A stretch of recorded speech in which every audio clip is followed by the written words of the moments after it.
am Bam Dam, a damn Alabama fan and proud of it. Gump Nation forever, brother. Namath again faking, quickly finds his target. Now cuts in. He's at the 40-yard line. He's at the 30. Quick drop throws in the end zone. Each number represents an expectation, a challenge that only a championship tradition can issue. Pressure. Anders hits him. The ball is loose. Alabama, here comes a heat. Cornelius Bennett. Whoa, did he get lit up? It is an endless passing of the torch that urges the wearer to enrich his legacy. Brings pressure up the middle in a hurry. They can't get away from Dante. Alexander first down and more. Richardson breaks free on the sideline. Turns the corner.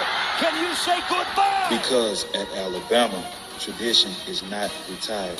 It is built.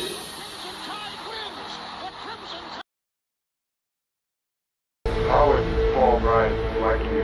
I like the people remember me as being a winner, because I ain't ever been nothing but a winner. Alabama defeats Miami, falling as the season. This is not the end. This is the beginning.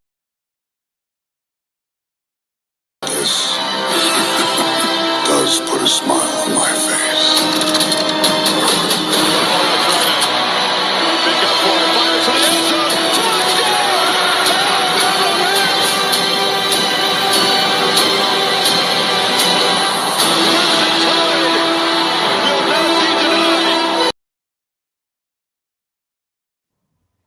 All right. Good evening, everybody. This is a test.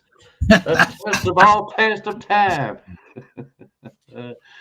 All right. Let me get my screen set up there. All right, guys. This is going to be a collaboration, guys, of different channels and of different personalities. And we want to try this one out tonight. Over to our fine leftovers, that good-looking, handsome fella we all call Rags and Fitness. How are you doing tonight, Rags? Hey, man, I'm doing great, man. Just a little stuffy, but I just want to say to my people out there, man, roll, tide, roll, baby. Absolutely, absolutely. And through the middle right there, you guys all know and love him. You know who he is. It is Mr. Spencer. Spencer, thanks for coming. It's the bald-headed one. Sorry about that. I'm sorry about the glare. If y'all had to, put your sunglasses on middle of the night. That'd be fine. I got you going. I'm rocking my Farmer Strong shirt right here, just so y'all know, for the farmers, right there with y'all.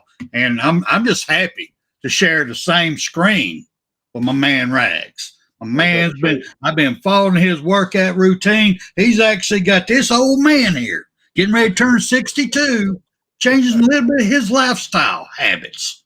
Believe it or not, this young, good-looking man over here. No, well, not that one. This one. Good-looking man right there. What he's got going on. I mean, I do appreciate you, Rags. I want to thank you personally. I hope it don't kill me, but if it does, it's for a good reason. We're gonna do it, man. We're gonna do it. We're gonna get these lifestyles a little bit healthier. I got a lot of weight to lose, guys. So yeah, let's go. Let's go. Yes, sir. Yes, sir. Hey, guys, if you haven't caught him, it's a great show. He gets on there for about an hour and just talks football, anything that he wants to. I've been on there with him a couple times. Go over and support him like I try to, and make him laugh. Make him work out, make him do something. Don't let him get slack on that thing. And it does a good job. I really enjoy doing it, going there and watching it. It's a fun time.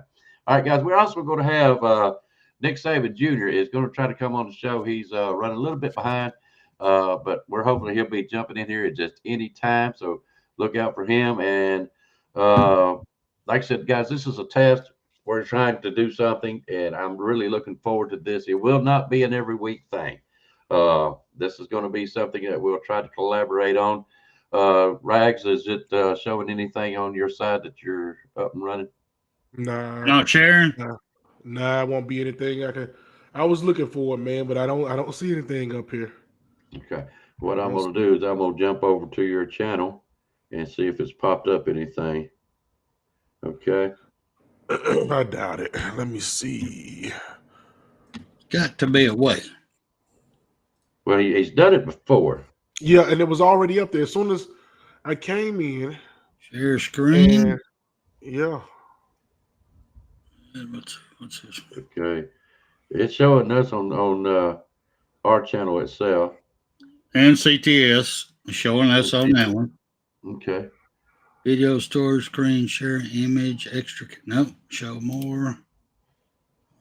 Nope. I'm not seeing it on my side. Yeah, I don't know.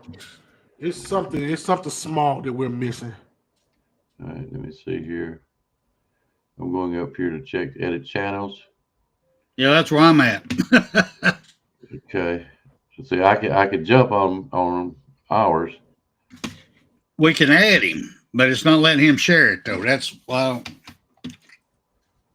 Yeah, we can add him and try to do it. That let me go over here to paired channels. Allow guests to. It says to rebroadcast. So that's gonna be after the actual broadcast, right? Right. Could very well be. All right, but we need to change that. Well, we'll ask Nick Saban Jr. when he gets on here because he does it all the time, and he's on the same system you are, right? I think so. I think he's on. I think so. Last time I talked to him, y'all got the duck going on, right? Yeah. Okay, y'all got the duck. And them fancy duck shirts. You know, I got the strong shirt. Y'all got the duck shirts. So, you know, you're right. Them upper end people over there. You know how they are.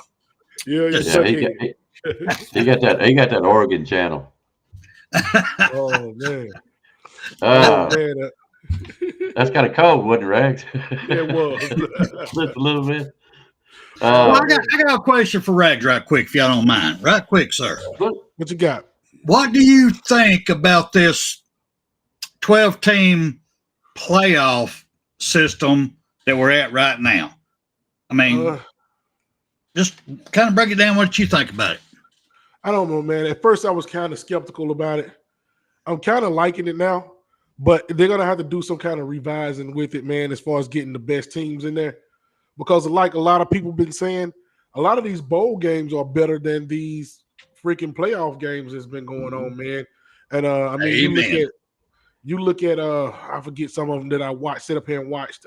Even the Vanderbilt Georgia Tech game, it's better than Oklahoma, than Ohio State and Tennessee. I mean, I just feel like they're gonna have to learn how to rank these teams a little bit better in order to get the 12 best teams into the playoffs. All right, hold up, guys. I cannot bring this man on without this. Okay, so y'all give me just a second. Go for it. So what we do is important, but how we do what we do becomes more and more important. And that's for every guy here. We got to do it better. Our goal is to have the kind of team that nobody wants to play, and that means that we have to impose our will to dominate the competition all the time. It's all about. I'll tell you what. Looking good, brother. Looking good, sir. I don't know what to do with so many good-looking folks on here. I'm gonna go get me one of them Freddy masks. You know what I'm saying? Quick question. Junior, was you able to share with your channel? Have you tried? I didn't even try. Okay. Can you help? You're on the same system Rags is on. How do you share it? Honestly, I don't know because I never tried it. Oh man. See, Nick, if you usually it's up there on the top of this thing right here to be on this bar, it'll say something to the effect is share screen or something like that. Or broadcast to your channel. That's what it says, something like that. And it's not doing it. I thought I've seen you do it before, Nick. You never done it before? I don't know. KB's always done it.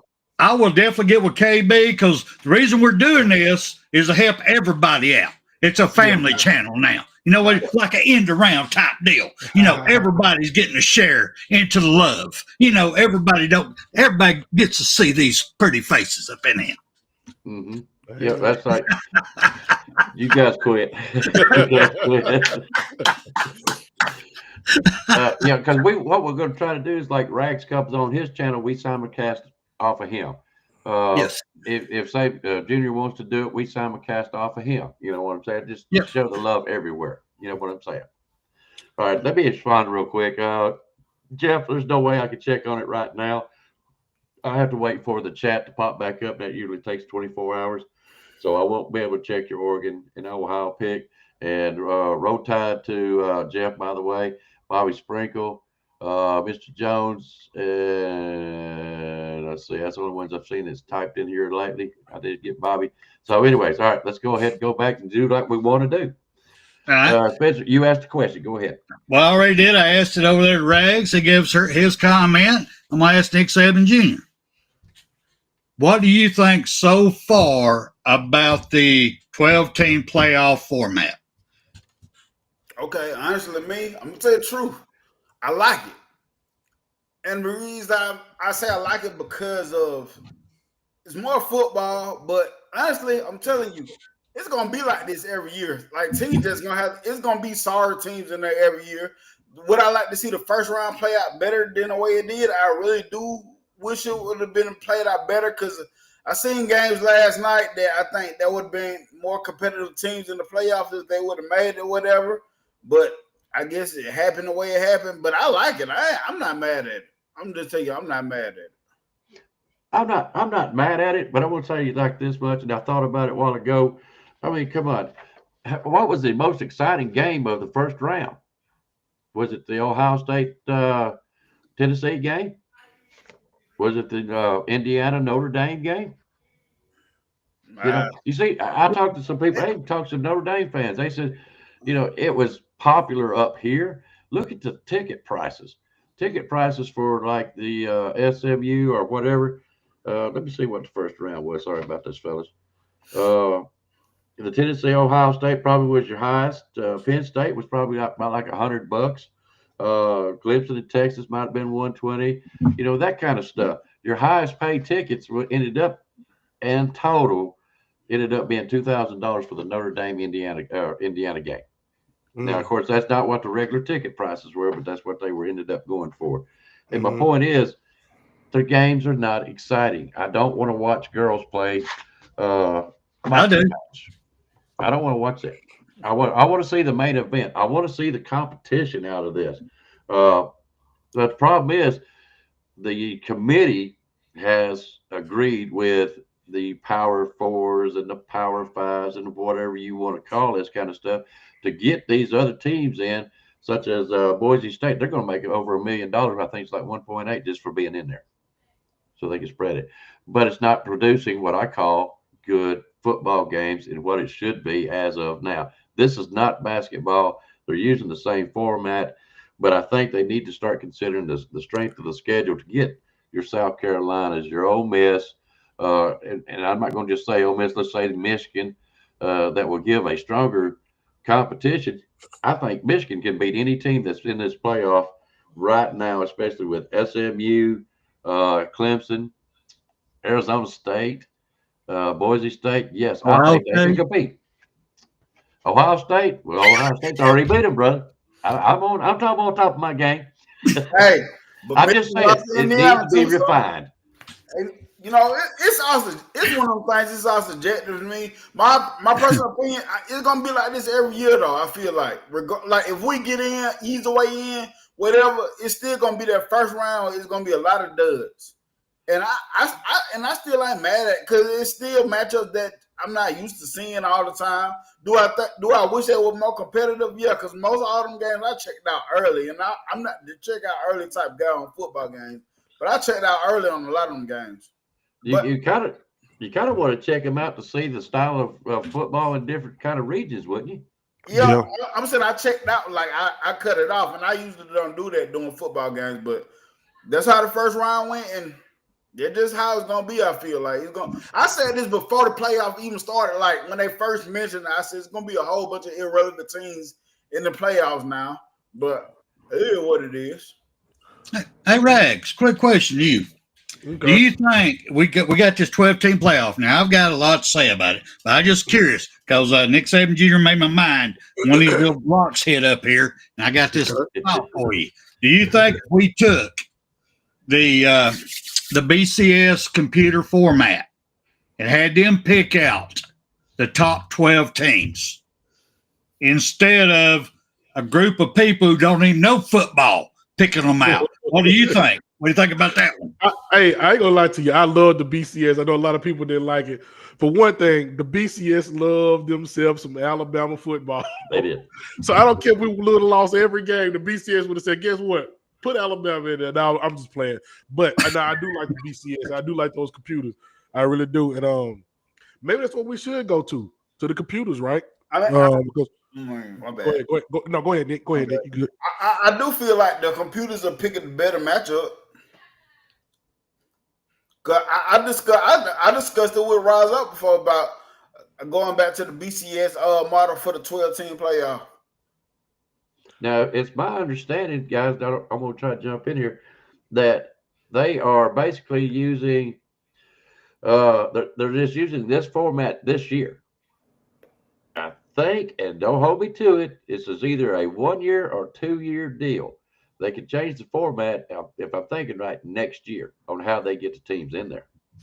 Now, I did see something, was it yesterday, the day before yesterday? I didn't read deep into it. I just browsed over it and forget. I think they're trying to go to more teams or something in like 2026 or something. Saying it's up for discussion right now or something, John. But I might have been just misread some of.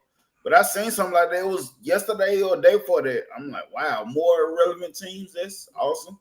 That's what it's going to be, man. A lot of irrelevant teams. But I'm sitting here looking at it right now. When you guys see me look to the side, I'm actually looking at the bracket right now.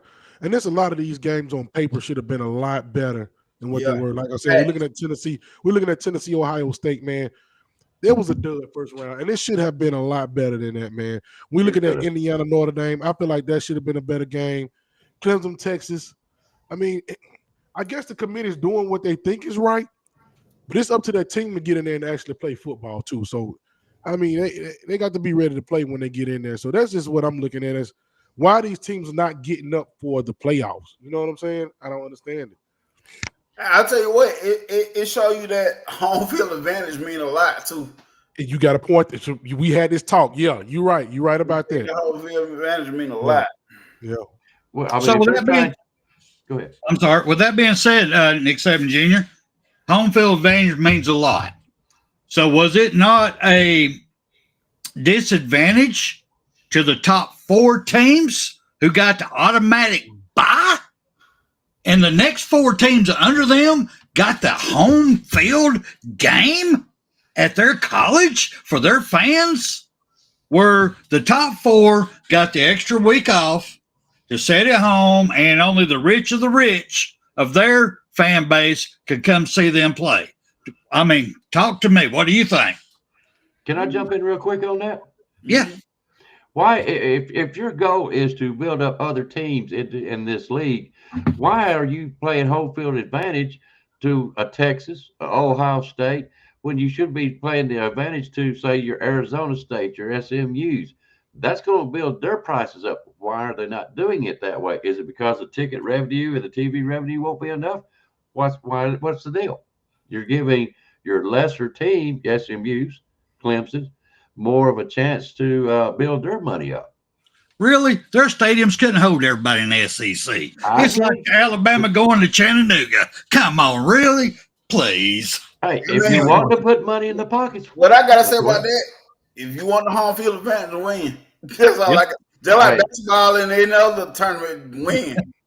Well, I mean, the same could be said about, we had the argument about Alabama not getting into the playoffs. Win your ball games. Win. That's all you got to do. Speaking David beat Oklahoma, like they made it even worse. Now, speaking of winning, now I'm glad you guys brought that up, guys. Do you believe that you should be allowed to go to your conference championship game? You played to get there now, and you lose that game, and you're still pretty much immune, and you just stay in the playoff talk. If you lose that game, to me, you didn't win it. You should be penalized. I don't care if you go or if you don't go. But it seemed like this year, and now hopefully they don't go further with this. But say a team like SMU, they make it and they get beat by Clemson. Do you believe they should have had an automatic bid just because they played for the conference championship to still be in there? And I'm speaking on the SMU school right now. Do you think they should have just automatically been in there just because they played for the championship game? Y'all go ahead. I'm going to save myself for last on this one. All right, I'll jump in. I don't mind. I think SMU should have been put out. I do. It shows the strength of your football team in these conference games. If it had been Alabama playing Texas, and Alabama was to have lost, we should not be in the playoffs. It is an extra game that's an elimination that allows for other teams to get in there if that's what they want to cry about. We're not getting enough from different other conferences. We're put out. The Texas-Alabama game would have been just the same had it been a month later, is all I'm getting at, with the exception of maybe some injured reserve list or something like that. With that exception, you're out. If you lose your conference game, you're out.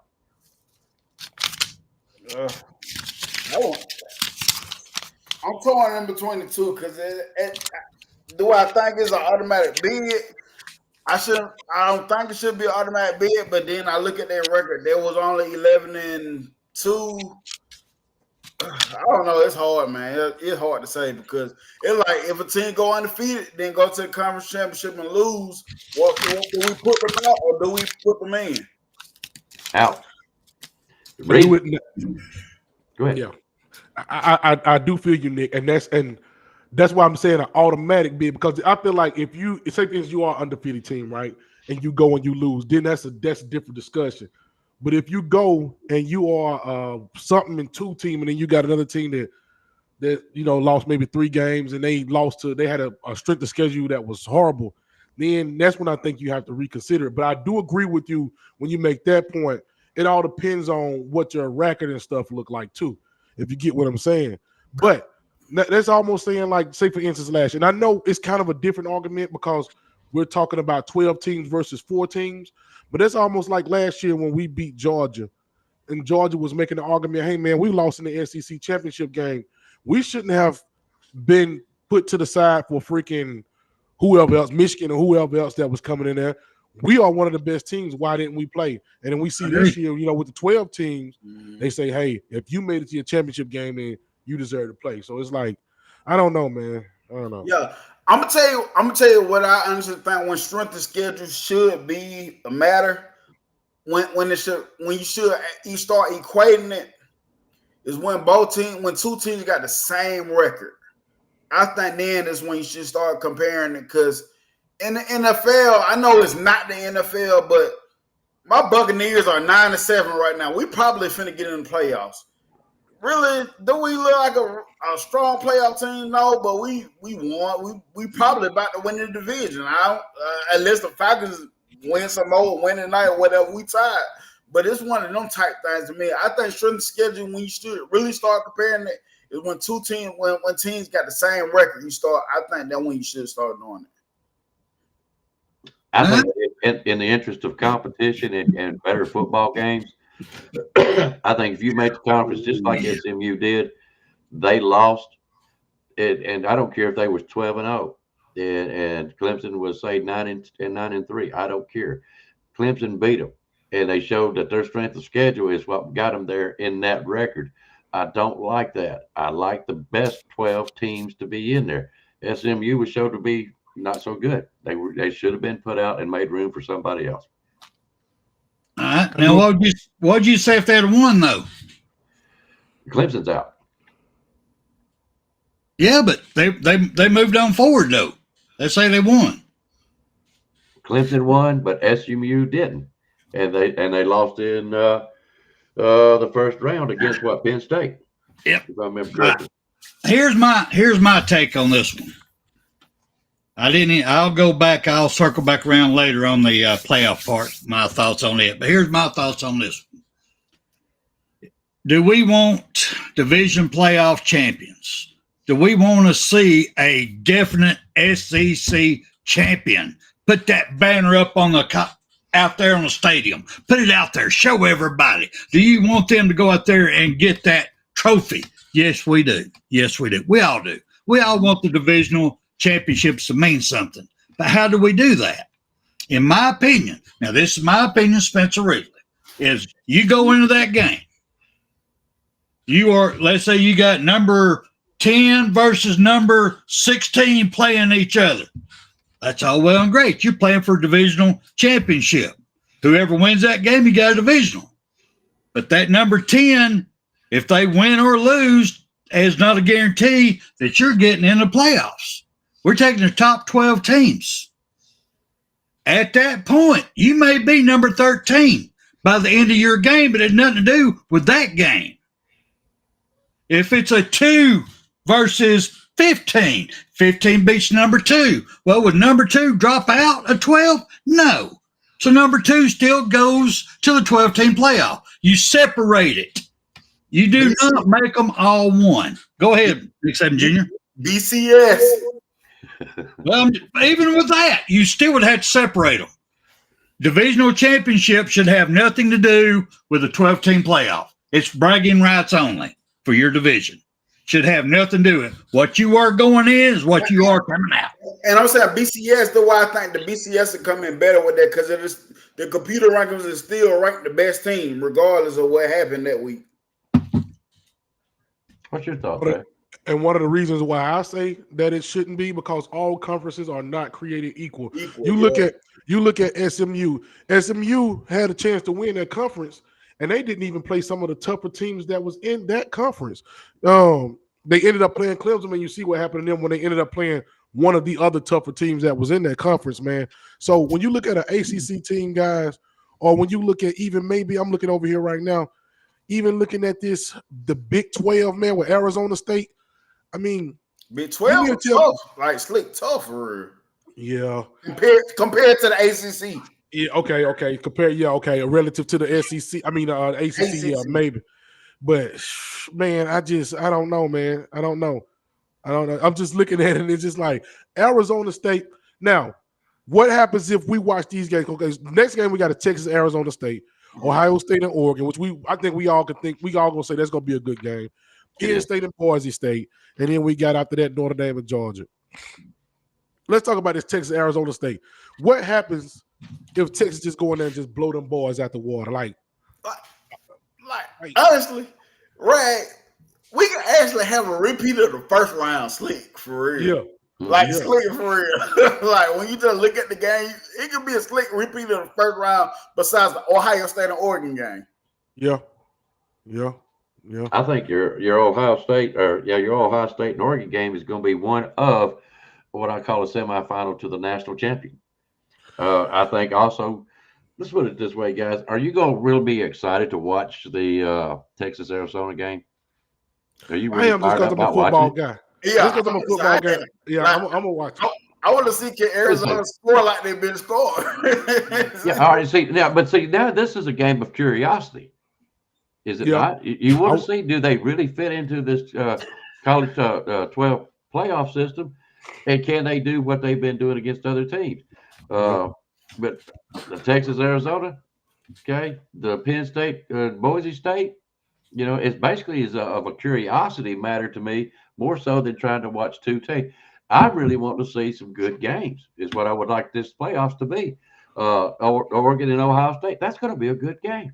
Notre Dame versus Georgia, I think with Notre Dame's defense, it's going to be a good game. But you only got 2 good games out of the 4 that they should have 4 games. Yeah. Who knows? Maybe Boise State will show up and make that a good game against Penn State. Who knows? Now I got Penn State winning that game big. Penn State got a good defense, man. Who knows, man? I got a question for Mr. Bigfoot down here. I mean, he's all about Bigfoot. What you don't see, you got to believe in. So I want to ask you, sir, do you think that the ACC commissioner got together with Dabo Swinney and Clemson and SMU and said, y'all got to keep this game close? Clemson has to win because Clemson wore them out in the first half. Then they didn't even show up in the second half. They let it get close before they win it. Do you think that was pre-planned for that to happen? Yes or no? I don't know. That's a spring question. I don't know. But I'm going to say this much. 2 things happened. Either Dabo let off the gas and took his foot off, or that SMU coach is an excellent coach and adjusted. He is a good coach. He is a good coach. Hey, I say this all the time.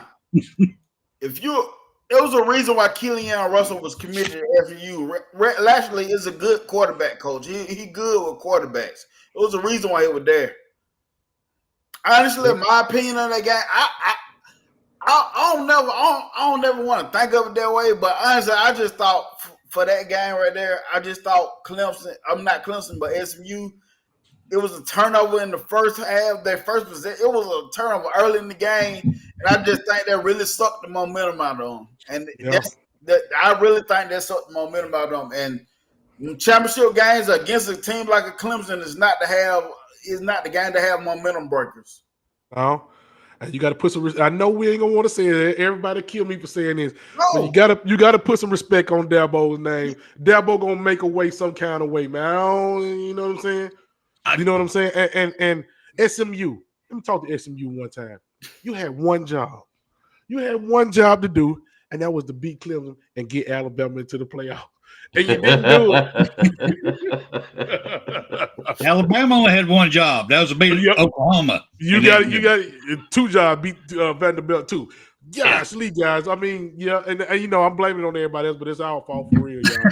But and one thing I want to speak on Clemson. One thing I noticed about Clemson, and people don't like that. Y'all know me. I talk about everything, and I just say how I feel like because I'm a football dude.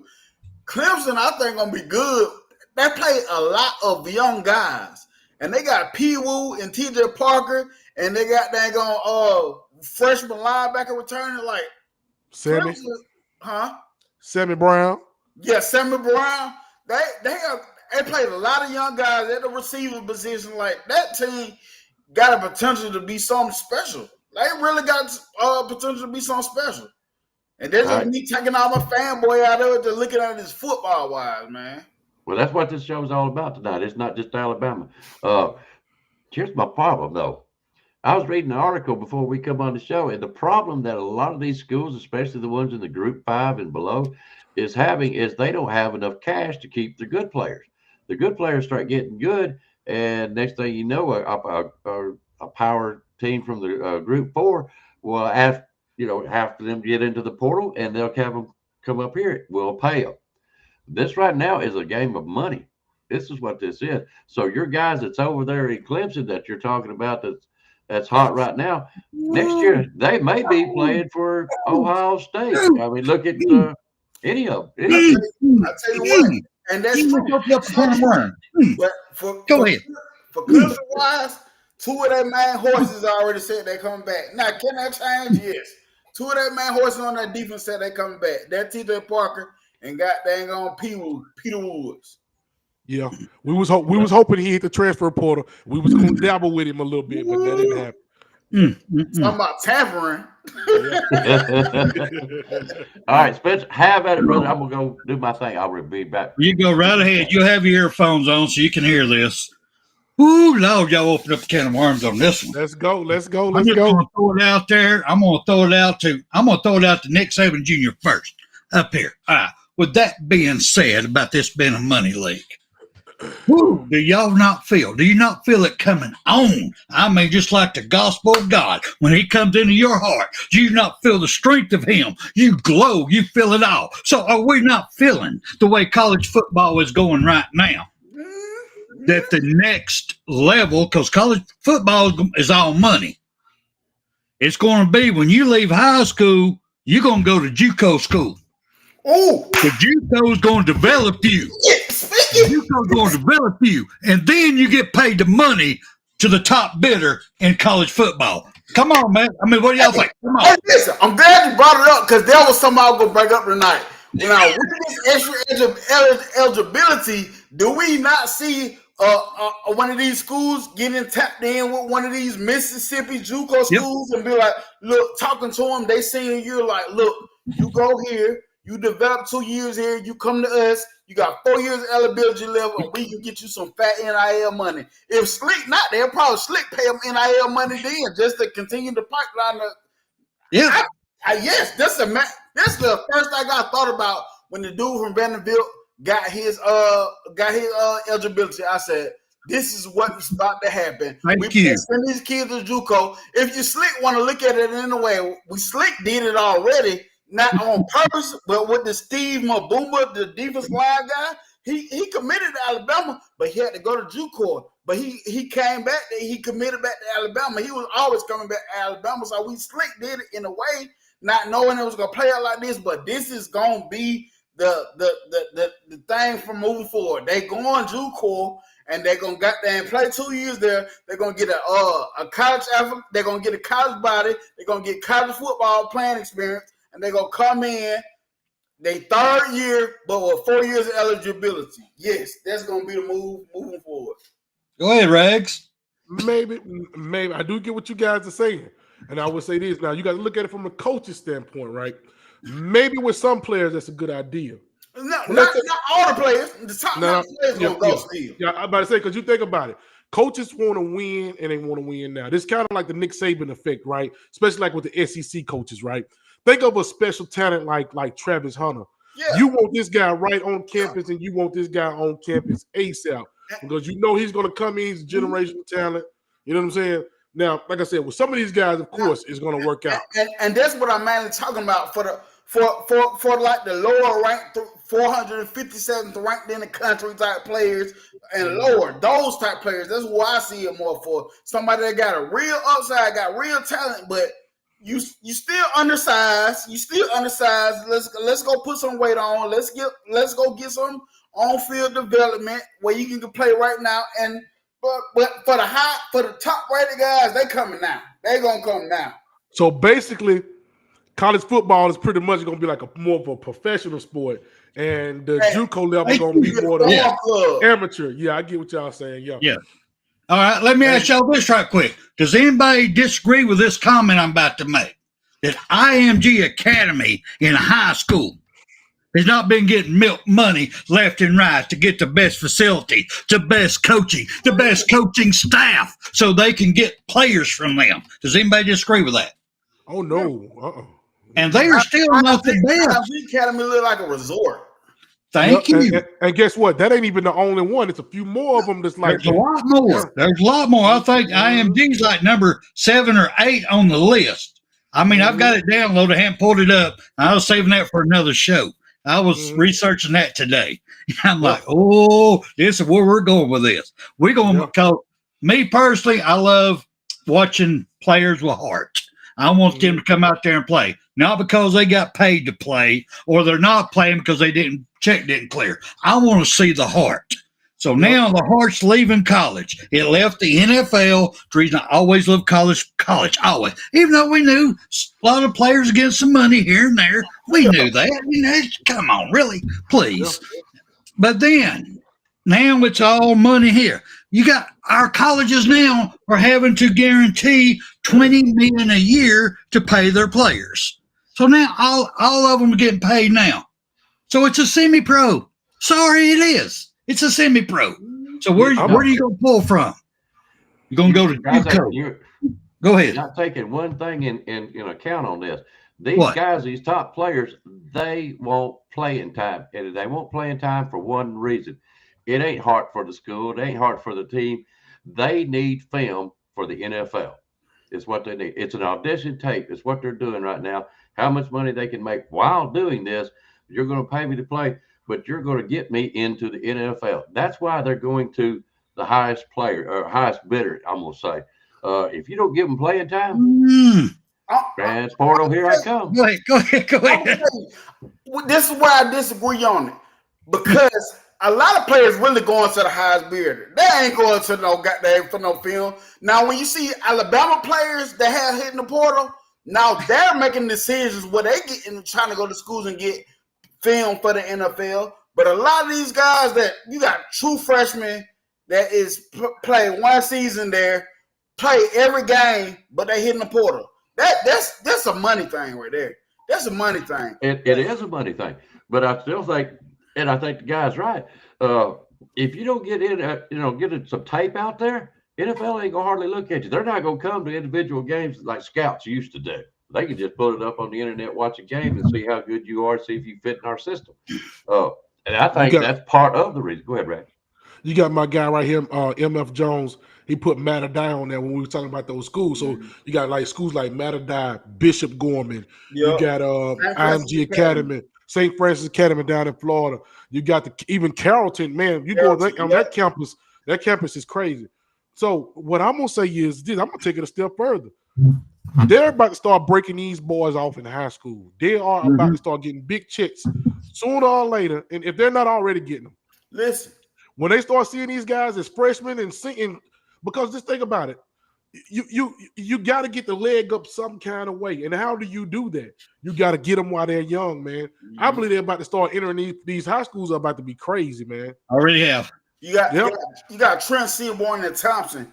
He had got offered NIL money, but he just had to move to stay at Alabama. He chose not to move, which I like. I like the decision because he thinking from a football aspect, but he got offered NIL money, but all he had to do was move out the state of Alabama.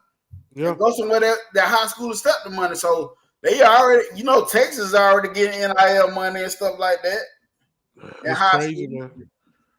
It's crazy, and a lot of these kids, man, they need help with their family. Like, say for instance, now I'm not don't, and I probably shouldn't say this, and don't take me for 100% on this, but I read an article when Caleb Odom committed to Alabama from Carrollton that his mom and them was moving out to Tuscaloosa because he had a special needs sibling, and they was going to get a lot of help from the university and the hospitals and stuff that was nearby.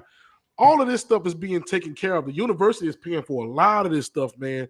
So you got to take into account when players are not happy, and then you look at the stuff that was going on in the background that a lot of us don't even know about. It's crazy to me, man. I don't know, man. I just think you got to count your blessings, but who am I? You know what I'm saying? I know from a standpoint, it was a player in Georgia. He played for Georgia back in the day. Round when I got out of high school and stuff, around that time or whatever. So this was like 08 and whatever. It was a player that played at Georgia. His mama never been to a Georgia game before. So that's why I said we talk about NIL, but there's certain ways that I ain't mad at for certain reasons like that. Because now in these NIL deals, you got a family like me, family of 7. That we are in the package deal in that package where they're gonna fly us out to the games, and we got somewhere to sit during the game and stuff like that. So, okay. On that note, Nick, you go package of 7, right? Right. So you get a coach. I'm your coach. I'm your football coach. I call you up. I say, hey, Nick, come to my program. I'm gonna make sure I take care of you, your siblings or your son, whatever you want to put it. Right. I'm gonna take care of the whole family of 7. Right. You come out, I take care of you. You may even have some special needs, somebody in your family. I make sure you got everything taken care of. And then you leave me after I took care of you. Oh man, like I don't know. I don't know where these kids' hearts are at. I do understand, man, you want playing time. I think a lot of these players was upset with the quarterback situation and a lot of play calling and all that, man. But I don't know, man. I just showed you a comment a while ago by Mr. Jones talking about the transfer portal, changing programs, working different coaches, constantly learning different systems. Is that also the transfer portal to me has disabled the coach into his disciplinary ways of developing these young men into the football players that he would like in his system is what I'm looking at. So if I'm sitting there with fear that I could lose a player because I might have a little bit more strenuous development for a certain player, and I'm afraid he's going to hit the transfer portal, does that not affect the development of a lot of these players? No. I believe so, and I believe, be honest with you, we're going to be one of those programs that's going to struggle with that because I feel like Kalen DeBoer is more of a player coach. And like I say, you guys, please, hey, chime in and tell me how y'all feel about that, man. I feel like that we're going to struggle with that. I really do.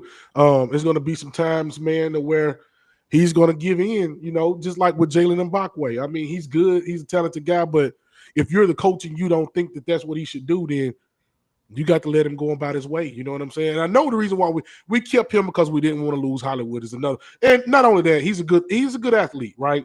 So we did want to keep him on the team, but I don't know, man. I think with the NIL thing, we're gonna be it's gonna be a lot of business decisions made, and that was a business decision too to probably try to keep Ryan Williams. Think about when we see times during the season when they force feeding Ryan Williams. That's a business decision. Like, yeah, I gotta keep this boy happy. He complained about it one game, and the next game, what we do, we go force feeding him to death. Because you can't make these when you paying these kids so much money, you seem like you want them so bad. You gonna make the business decision. It's gonna force us to play kids earlier than when we want to play them because of this NIL tampering shit that's going on now. We're gonna play kids earlier. And it's gonna be hurting. That's gonna hurt development because either they're gonna rise to the occasion or they're gonna get their confidence killed real early and never recover. So it's gonna go two ways. But NIL NIL transport portal is a weird time. But hey, I'm here for it. All right, I got two parts of this one. First one is he's right on development. But that's the reason I'm saying the future of football is going to be through JUCO. Because the JUCO is where you're going to get your development. Colleges ain't going to be looking for your development just like NFL don't. You better have some type of development to come to their team. If not, then they want to give minimum on it. Go ahead, Nick Saban Jr. Before I go further. I'm gonna tell you, Spencer, how far I even thought on it. Where schools try to link themselves to one of them 2-year programs, as far as even try to funnel coaches through their program, keeping the same system going. I even thought about it as far as that. Yep. Go ahead. So I got a question for y'all. So are y'all saying that the program is going to pay for the kid to go to JUCO and get him JUCO? I think so. Okay, so check this out. This is just think about this. What happens if a kid go to JUCO, right? What did JUCO, maybe 2 years worth of eligibility, right? You do that 2 years, and he come to your program, and he only get that 1 year with your program, and now the NFL is saying that this guy, we want this guy bad. Now he done used up 2 years of eligibility. Now he got that 1 year that he went on. He's just on your team for 1 year, and now he's looking to go to the NFL.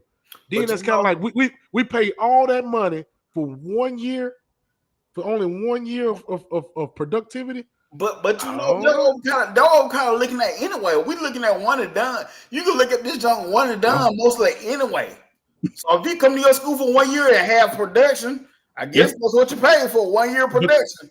But look this, when he come to your school, you paying him for 1 year to come to that school. But you already done paid him 2 years to go to junior college, and now you're paying him for this year to come back and play with you. That's 3 years of money that you're spending. You get what I'm saying? So, but what's the difference paying them $10 million now for 1 year?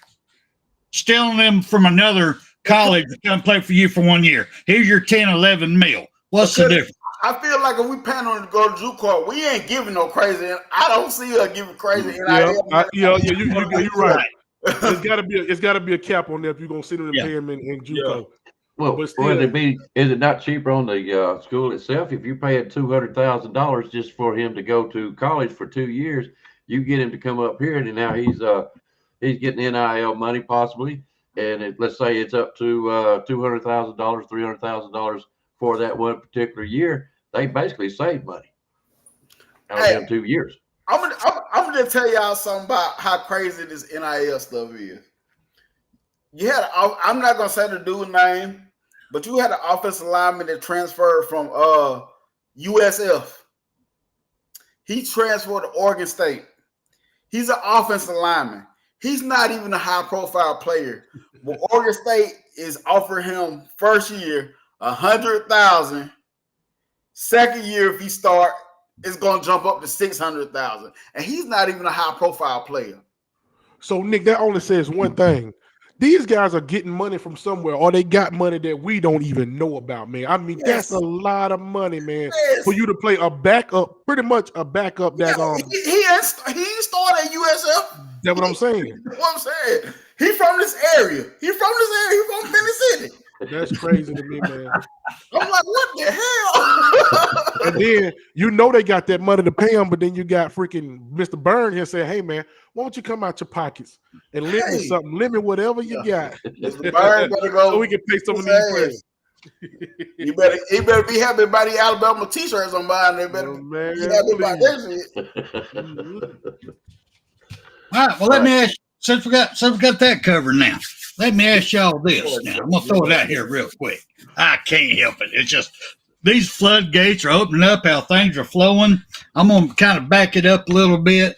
Do y'all think that it would be better on the playoff format for us to go 16 teams or 8 teams? If you go 8 teams, then whoever gets the first 4 gets a home field advantage. You know, you get the home field advantage anyway. But because if you go anything, to me, 12 team, you need to drop a game during your regular season. So what you're doing, you're setting up these young men and players to get hurt more.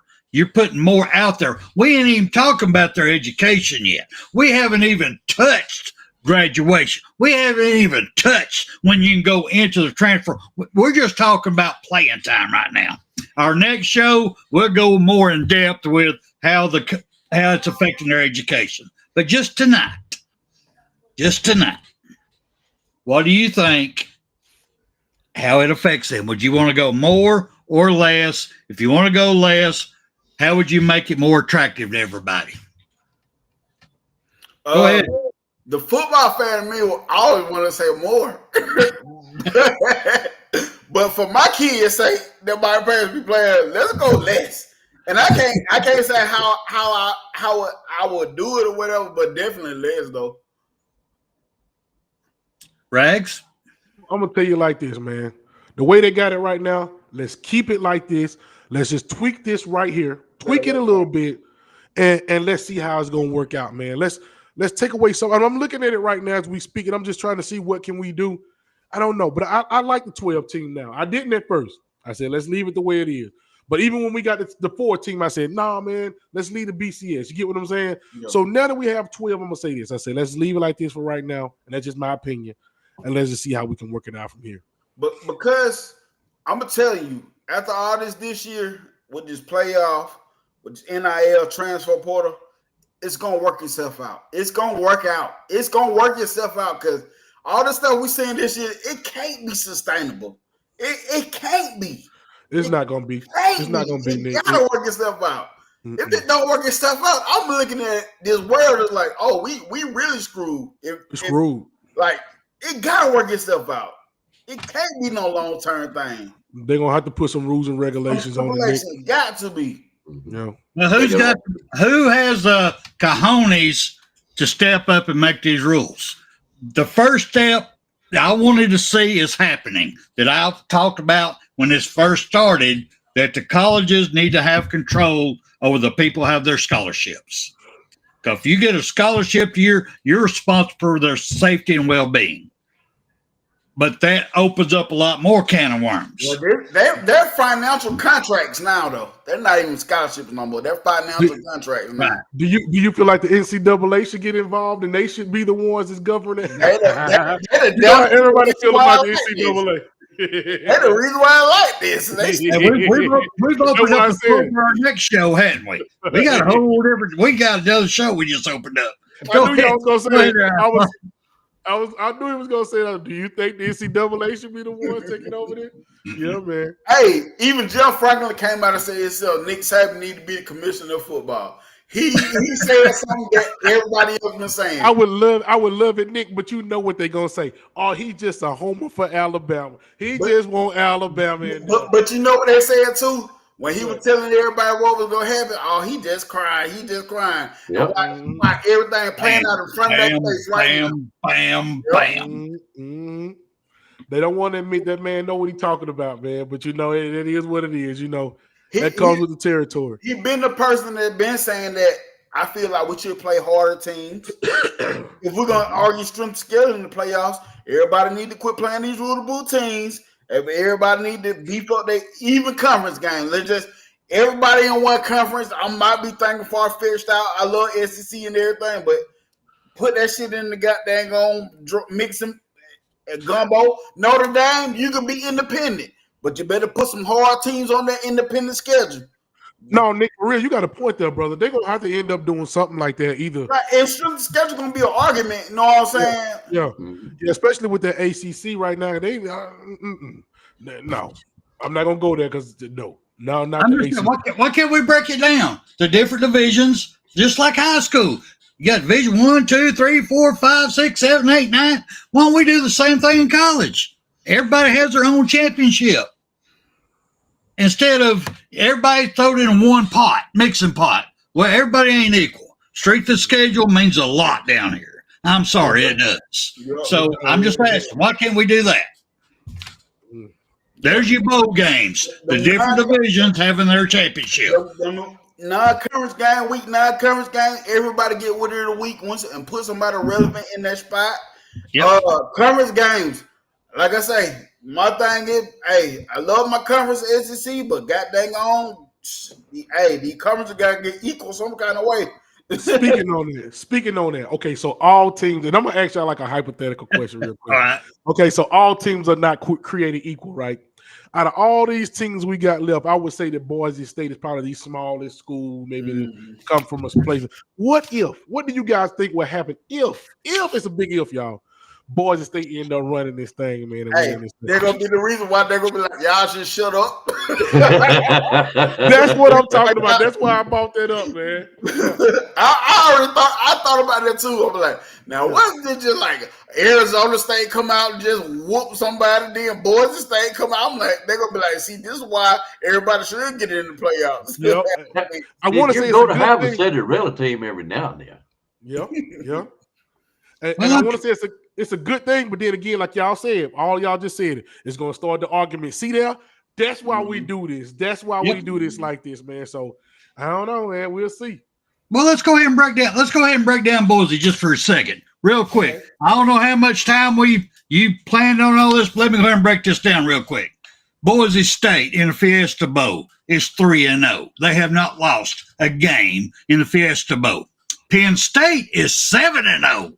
They've never lost a game in the Fiesta Bowl. So we got two undefeated Titans going at it. Boise State has had 24 days to get healthy and do film study and get ready for Penn State. Boise is getting a fresh Ashton Genty, the running back. He's healthy now, y'all. He was hurt. He's been hurt, but now he's healthy. And this is the healthiest that Boise State's offense has been all season from day one, their opening game. This is the healthiest they've ever been. All 11 starters are playing in this game. All 11. All 11 standing in this. Every single one of them. I do not see Penn State's O-line as great. I think Penn State's O-line is the weakest part of their game. I really and truly do. Just throwing it out there. Now, do I think Boise's going to win? No, I do not.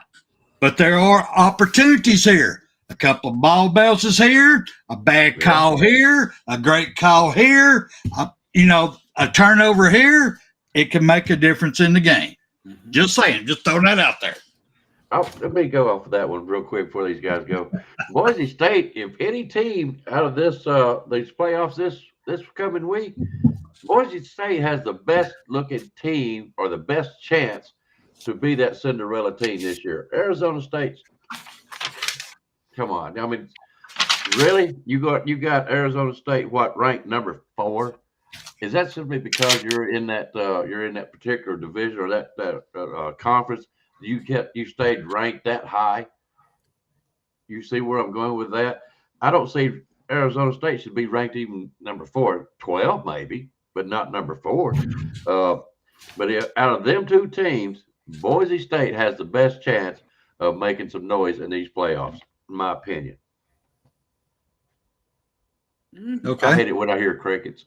Hey man, now I didn't want to overstep one of y'all, man, but yeah, I mean, they good. They are good. They think that Fiesta Bowl. They are not a stranger to that Fiesta Bowl. I remember one of the biggest Fiesta Bowls they had is the Statue of Liberty play. Y'all remember that when the guy, he ran that ball behind and beat Oklahoma. I don't know, man. Arizona State got that guy Scatterboo. And everybody right now is big on look at my boy Nick. Everybody is big on Scatterboo right now. Hey, no one was saying about Arizona State. I was like, oh, he's a real deal. I'm sorry, he is. I love having him running for Alabama. He's a real deal. We got to see what Texas gonna do with Scatterboo the same way we got to see what Penn State gonna do with my boy Genty. So man, it's gonna be some good stuff going on this weekend, guys. And what's that? January the 1st for the Texas game, and New Year's Eve night, 7:30 p.m. Look like that's Eastern time for Penn State and Boise, man. So that's gonna be a good one, man. State of Arizona, that's gonna be a good game right there. Hey man, only thing I'll be questioning about all the Big 12 teams is just they defense, man. They can score like on the wet, man. But can they stop anybody? And stopping Texas is that's where the problem gonna be at. But I feel like they can score with anybody. And that's just what I've been seeing from them this season. I most definitely know what you're saying, Nick. Yeah, I feel you on that one, man. What you thinking? You said about Arizona State, I was like, I don't know. They been looking good, real good to me. I think Texas is going to be depending on the quarterbacks because they've had quite a quarterback controversy down there. I've been saying to man, he too wishy-washy, man. But at the same time, I don't think Arizona gonna do enough to make him look wishy-washy at the same time. That's the point. That's the point. Can you pressure him enough? Yeah. Okay, so this is where I've had my problem with this game. I'll try to come up with positives. What does Arizona State? Why are they there? They're here for a damn reason. Why? What can I say about them? And basically, the only thing I can say is Cam. Cam the tailback. He had 263 carries for 1,568 yards, 19 touchdowns. He also had 506 yards receiving. So he can catch the ball out of the outfield. And if Texas defensive coordinator decides to sell all out to stop the run, we're going to stop this right now. Don't forget, Arizona State has the Michigan State transfer. Sam's Leavitt, I think it is. Right now, he is the most efficient quarterback in the Big 12 this year. He's 63.2% completion rate for 2,663 yards. He has 24 TDs, and he also has 383 yards rushes. So if Texas wants to ball all out to stop it, he can dink and don't, maybe break one. There's these possibilities. Also, let me throw this in your mind. Texas has a problem holding on the ball. They have a serious problem. They fumble a lot. Bro, this year, they have gave the ball away 23 times. So let's talk about, let's say they give the ball away a couple of times. Let's say we have a couple of calls going the other way. This game could get interesting. We don't know because there ain't no regulation how much money these referees has on the game. We don't know. Just say it. I'm just throwing that out there. Just say it. Yeah. Hey, that's a big part of the game. Hey, actually, I think that's part of the game. This game that be true sometimes, man. Most definitely is. This season of football, I don't know. The referees are trying to outshine the players this season. It seems like, man, like what? We don't care about you. Stop popping up. Stop. Man. Yeah. When all these numbers that you threw out with Arizona State were played against who? Oh, well, that's a good point. I won't deny that. That's a good point. That is a good point. I like that. That was a good one. Hey, but I will say this: when we seen Texas play somebody, what happened to Texas? When we seen Cause they schedule ain't really what it was an SEC schedule, but they really ain't been that tough for real.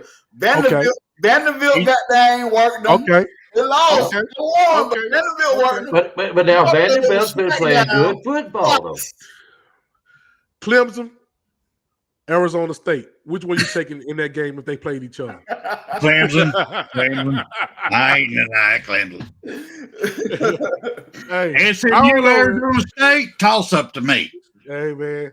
So, I don't know. They did Clemson pretty good. Now, Clemson was hanging in there good with them at first, man. Yeah. But after a while, they just kind of pulled away on them.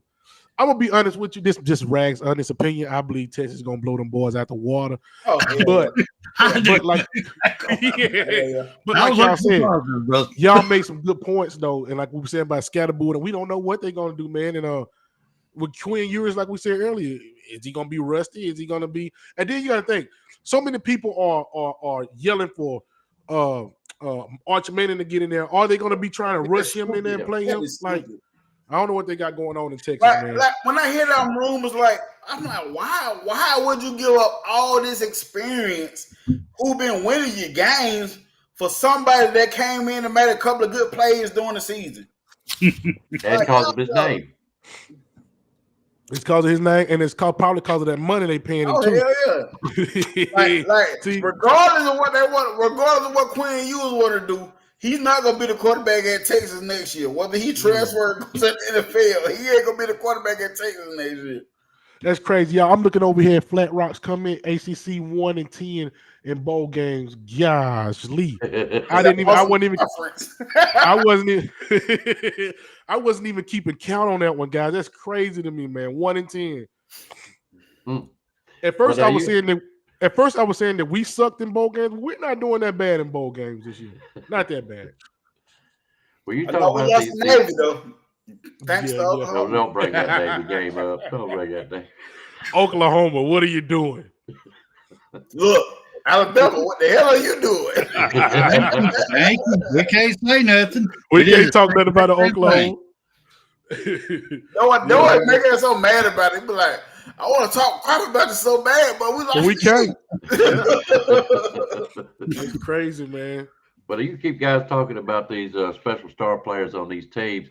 I always go back to when I used to coach in basketball, and we lost the last game of the championship, and it was simple because the guy told me. I walked up to him. I said, "Man, we tried." He goes, "Well, you was outnumbered."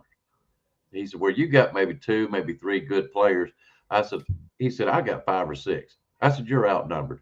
So these guys that's got these teams such as Arizona State, Boise State, it's got to be a team effort. And that's what I see out of this NFL transfers and whatever you want to call it. You got to try to make the best team out of the best players you got there if you're going to get anywhere in these playoffs, I'll say. So, yeah, just because they got some good, and I guess to us that would be exciting to watch these little star players out of these teams that we're not used to.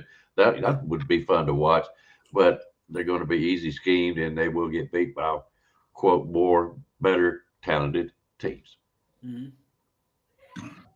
It's gonna be good, man.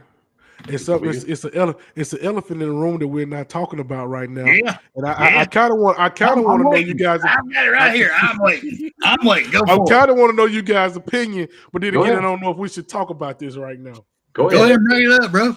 Y'all already know what game I'm talking about. I ain't got to Look, we done talked about every other game besides this game. Y'all know what I'm talking about.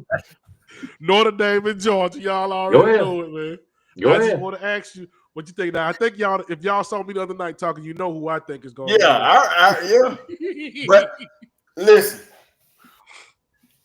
I'm still 10 toes down on Georgia, bro. Okay. And I'm gonna tell you, and this is just me looking at it from the outside in. I know they're gonna do what they do, but if they can just call this offense like if Todd Monken was calling it, Todd Monken is not the OC now, but I think Gunnar Stockton has those capabilities of a Stetson Bennett where he can use them legs and buy time. And I think he's a better passer than Stetson Bennett.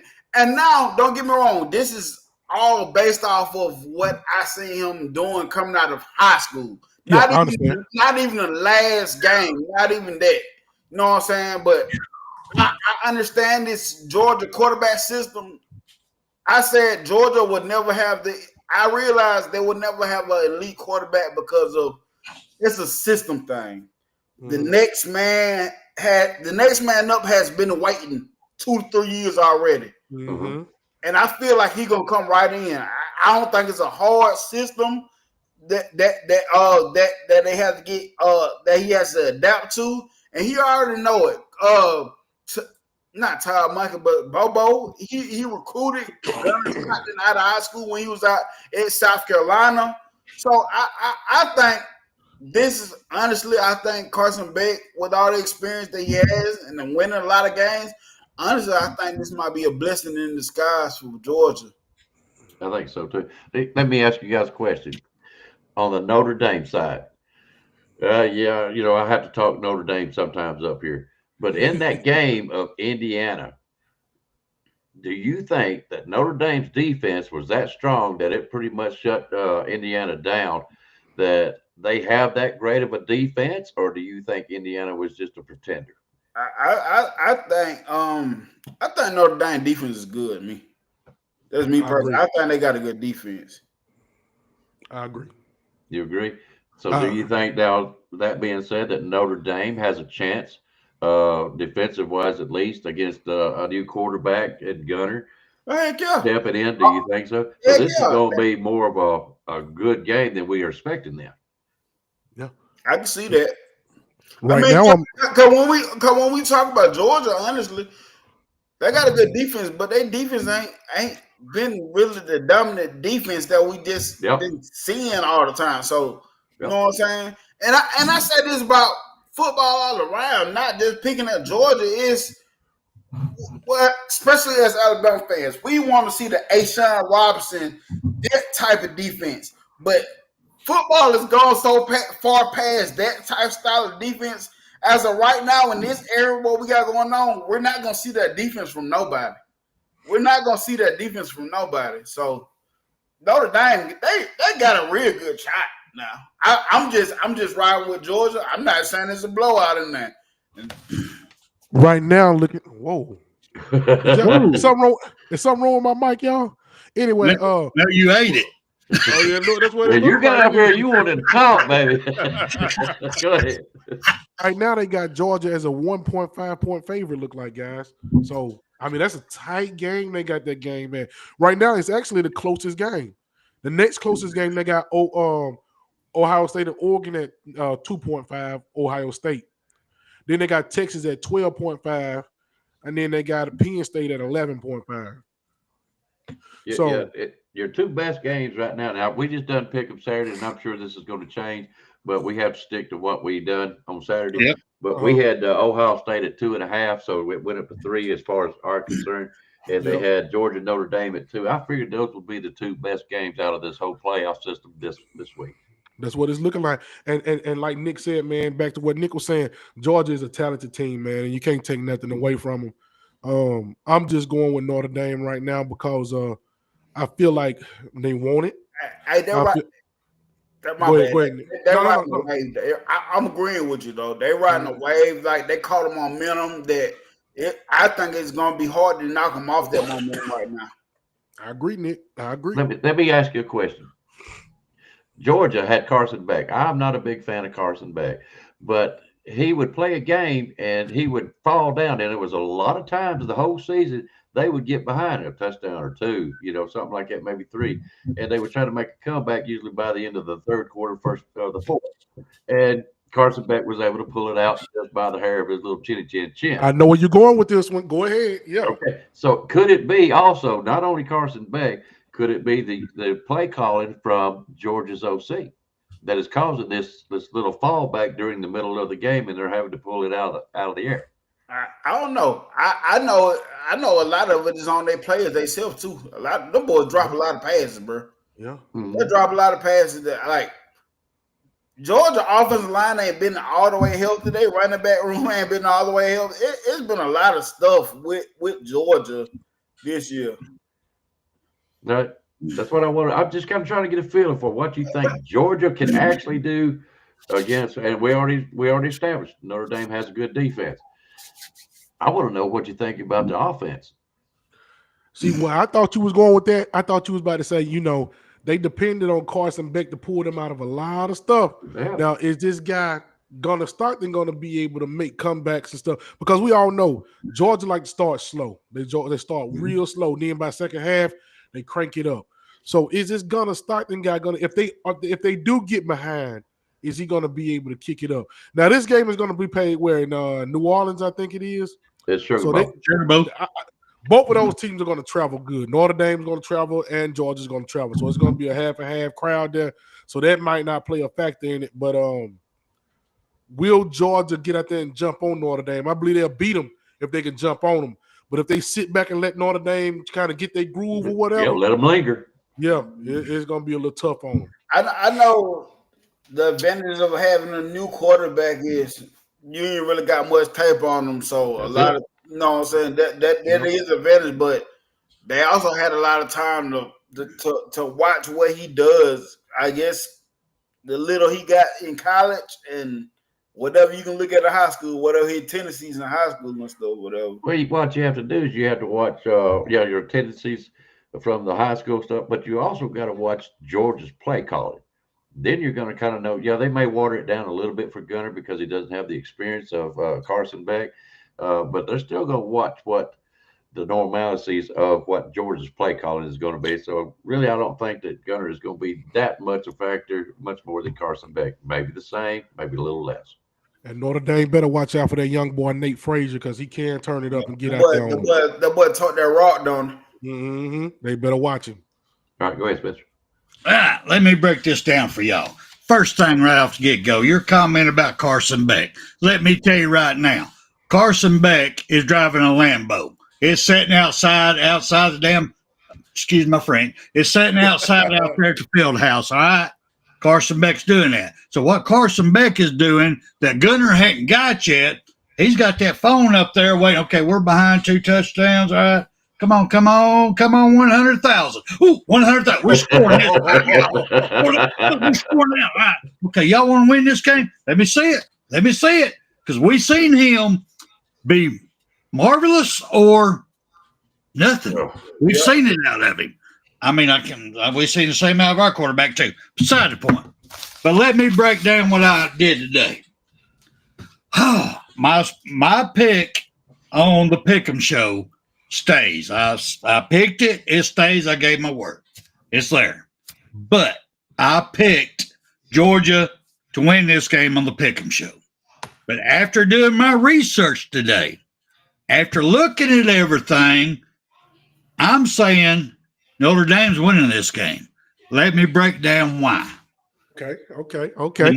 The number one thing is the confidence factor. Notre Dame has confidence. They are riding a 11-game winning streak. They're riding that. They're there. They got their team feel confident. Everybody about them feel confident. Where Georgia is going, we like Gunner. We like him. We believe in him. We got all this, but we also got hurting. We got people hurt on the offensive line, defensive line. I think their confidence is not quite there yet. They're going to have to start off quick to make their team buy in to their Georgia's play scheme. That's one reason. Right now, Notre Dame is playing their best football all season long. They are they're being the best at the end, which we all want to be. And right now, Notre Dame's doing that. The third thing is Notre Dame believes that they can win the championship. They believe it. They have it here. They have it in the heart. They believe it. You're going to have to break their heart and prove them wrong. I don't think Georgia has the team this year to break anybody's heart. They may beat you on the scoreboard, but they ain't going to break you. They don't have that team this year. That's my opinion. Notre Dame in the trenches are equal to Georgia in the trenches this year. Yes, she Normally, Georgia has a better trench players than most people. This year, Notre Dame is equal to them on both sides of the ball. Once again, y'all, this is my opinion. Don't blame nobody else. This is my opinion. Georgia this season has been known for missing assignments on defense, either in the secondary, linebackers, even stunts on the defensive line. If they do this against Notre Dame, this Jeremiah Love will make you pay. Will make you pay. Miss one assignment. Please miss one assignment. See what this young man can do. Go ahead. I mean, I'm just saying, there ain't nobody on Georgia's defense as fast as Jeremiah Love. Nobody. So you keep playing that, missing assignment, they will make you pay. And I'll give you another one. Look out for Xavier Watts, Notre Dame safety. You can do a misread. I don't care if you see him on that side of the field. So you're going to throw over here. He'll get it taken to the house. So there's another one that you got to worry about. And we're looking at let's look at the big thing. Let's look at the major thing. Gunnar Stockton. I like him. He's a great quarterback. He was awesome in high school. I mean, I think he's going to be great at Georgia. Don't get me wrong. But this is his very first start. He has all this weight on him. It's pulling him down on both sides. How's he handle that? And you got this, what I just named off, I'm telling you right now, Notre Dame's winning this game. It's just like Greg said once before, Notre Dame's going to be hanging all over your quarterback. Go ahead, Max. Y'all crazy, man. But I ain't mad at it. Like I said, I picked Georgia, but I would agree with Raz. Like, Notre Dame is riding they are on a high right now, and it's going to be hard to bring them down right now. Yep, they got everything it takes. Go ahead, Rex. And plus, Notre Dame done been through the fire. They have lost one of the worst games that you can lose this year, man. And they know if they come out and they I was about to say a bad word. If they come out, and what word can I use? If they come out slacking, they know that Georgia gonna jump on them. So I think they're gonna come out trying to play good football. I'm looking at seeing what B. Jammin just said. Notre Dame hasn't played a lot of good teams this year. Might not mean anything because I thought the same thing about Michigan last year. Hey, you never know, B. Jammin. You never know, man. Well, I'm a big believer in a team that gets us on fire at the end of the year, hard to handle. And they got a very good shot just as well as anybody. So just so you know, I got it right here. I picked Notre Dame. Okay. Yes, you did. Only one. We'll see. I hope that turns out good for me. Well, I tell you right now, I believe the winner of this game is going to win a natty. Not the Ohio State-Oregon game. Really? The winner between Notre Dame and Georgia is going to win the natty. That's my opinion. That's tough, right?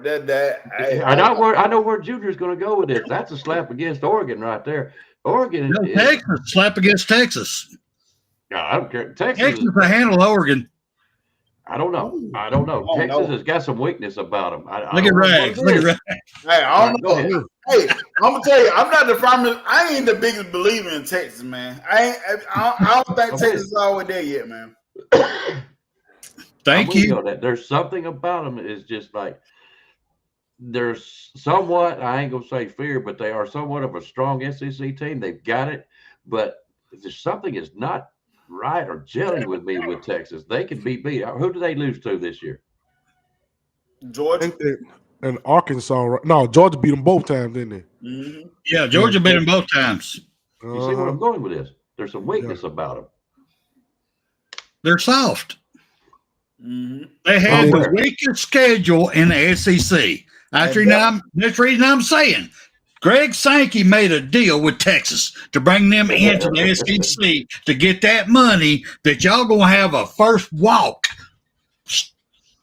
silver plate walk into the championship playoff. The SEC definitely, because they gave them the weakest schedule of all. Yeah.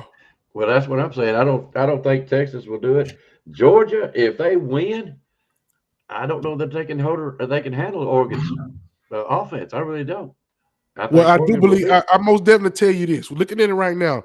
If Georgia beat Notre Dame, I most definitely think Georgia going to beat the winner of Penn State and Boise State. Whoever win that game, I do believe Georgia take that one. I do believe that. What if it's Ohio State beats Oregon? Ooh.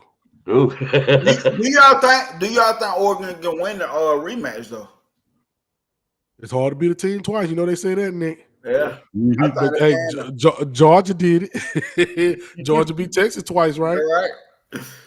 But see, that Oregon-Ohio State game, they played it in Autzen Stadium, right? And they only won it by, 1 point? Woo, that's a hard one to call. And the way Ohio State looked against Tennessee, you be like, man, that Ohio State come out, they might win it all. You right, Nick. I'm about to change my pick. If they can keep that momentum. Nick got me about to change my pick, man. Do you think I'm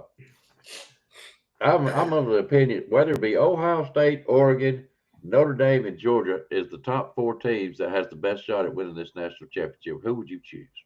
Who did you say? Say that again. Say that again. All right. Your 4 best teams, in my opinion, okay, just my opinion only.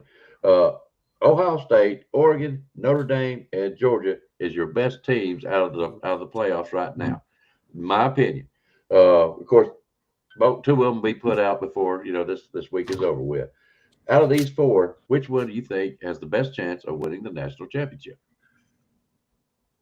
Wow, y'all about to get ready to make me change my pick, man. I got Notre Dame, but Ohio State gonna be tough. And guess what? Looking at it right now in this bracket, Ohio State is the lowest team right now in this bracket as far as the ranking go. They number 8. Well, before you say anything, for anybody answers this, let me give you just 3 reasons why I say Ohio State beats Oregon in the Rose Bowl. Let me give you 3. Anybody change their bets or anything? Ohio State has better veteran leadership than Oregon. They have 4 5-year seniors that if you start getting down, they can get up in your face, they can grab you by the jockey strap, they can pump you back up into the game in a heartbeat. Number 2, Ohio State is more physical than Oregon. They proved that against Tennessee. They out-physical Tennessee. Offense, defense, the line, offensive line, defensive line, they got all up in their grill. They pushed them around like they own you, and they enjoyed that. They didn't do scheming. They just came out and smacked them down. Number 3, Ohio State is more hungry than Oregon. A boatload of the Ohio State players could have went to NFL last year. Could have left. They had it. They all chose. They got together as a group to come back to prove 1 point this year. They want it. And that's why I'm picking Ohio State now to win the Natty. And yet they lost to Michigan again. Yes, they did. They did. But guess what? Michigan's going to lose to Alabama. But we ain't on that conversation. Let's go what we got going right here. Yeah, Icebox is the bearer of bad news tonight. That's what he is, man. Damn Grinch. Grinch. Well, I don't know, man. Go ahead. No, go ahead. No, I wasn't going to say nothing. Go ahead. I mean, just go. Michigan's got microphones at Ohio State, so they know what they're going to call. They got that old Connor dude. He's still out there playing the field. But Michigan and Alabama, Oklahoma and Alabama. You see where I'm going with this. I just don't see Ohio State doing that to Oregon. I just don't see it. I'm gonna say this. Why I am not mad at this, Spencer? Because I've been saying this all year to rise up in vain. Oregon is undefeated, but that has been the quietest undefeated team I've ever seen in my life. Yeah, I have to agree. In big words, who have they played? I don't know if it's because I'm not watching them. I'm watching them from afar, but that has been the quietest undefeated team I have ever seen. And it's just something about that. They won. It's something about they won against Ohio State. But it was something. It was something about it that I'm like, I don't know. What? There will not be one team that will go undefeated this year. Oregon got to get beat, man. They got to get beat. What I seen last week, and that was last week. We know it changes week in from week out. If Ohio State can keep that minimum, and I'm still standing on Georgia to win it all. I'm still standing on that. That Ohio State can really do this. They really can do this. Hey, do you guys realize that there could be a possibility that Georgia and Texas wind up playing each other yes, for a third time? Yes. Hey, and this is going to drive the freaking college football world crazy. They tired. The reason why the playoffs started was because of 2 SEC teams. He got a good point. Good point. They will go to 16 teams if that happens. Yep. They will definitely go 16 teams. Hey, they might just do it. They go college football. January Madness, whatever. December Madness. They might go crazy. Like, nope. And guess what? Georgia gonna beat them again. It's gonna be crazy, man. 3 times in 1 year, man. Oh my God. Yeah, we don't need to see that one again. We most let me play instigator. What if Notre Dame and Ohio State meet? That's a good one, man. That's crazy. That's Marcus Freeman's. That's his alma mater. He play linebacker there. Yeah. So he's gonna love to play again. Well, I don't know if he's gonna love it, but yeah, that'll be a nice little game right there, man. Hey, I believe so. It'll be some big ticket sales. Yeah, I will watch that game. I will watch that game. So what if that happens? Notice that Ohio State is pissed off at Ryan Day, got enough to go. Then he go over to Ohio State. I got a better one for y'all. What if Boise State and Arizona State played in the freaking championship game? No. You talking about college fans? You talking about college football fans? I ain't gonna want to watch that. I'm like, you ain't watching it nowhere then, because I'm watching it regardless of what happens. I think the whole economy will be hurt. The chicken wing sales gonna go down. Everything gonna go. The liquor sales. Everything gonna go down, man. It's gonna be $20 a dozen. All right, playing off that, Rags, is this not what the college football playoffs was supposed to be about? That's what it's about. That's what I'm saying. So we get a Boise State, Arizona State game. That would be. I was just sitting here looking at it, and I couldn't do nothing but laugh because we just making up, scenarios. Sure. I'm like, what in the world if Boise State and Arizona State made it? Wow. That would be like, I don't know. I would watch it. I'm gonna tell you I ain't gonna watch it, but I'm gonna be peeking outside of my heart. I will watch it. I would definitely watch it. I'm telling you what, I'm locked in regardless of what the championship be. I'm locked in already. And it's gonna be in Atlanta. Like, who's gonna travel? Like, oh my God, I don't know. Lord, but then next season, I'll be going to every JUCO game I can go to. All right, guys. I guess it's time for us to get off here. It's been a good test, except for hey, I got Go ahead. Are y'all excited about this Alabama versus Michigan game? Yes. I am. Can I ask y'all why? Sure. Because go ahead. Oh, for me, it's simple.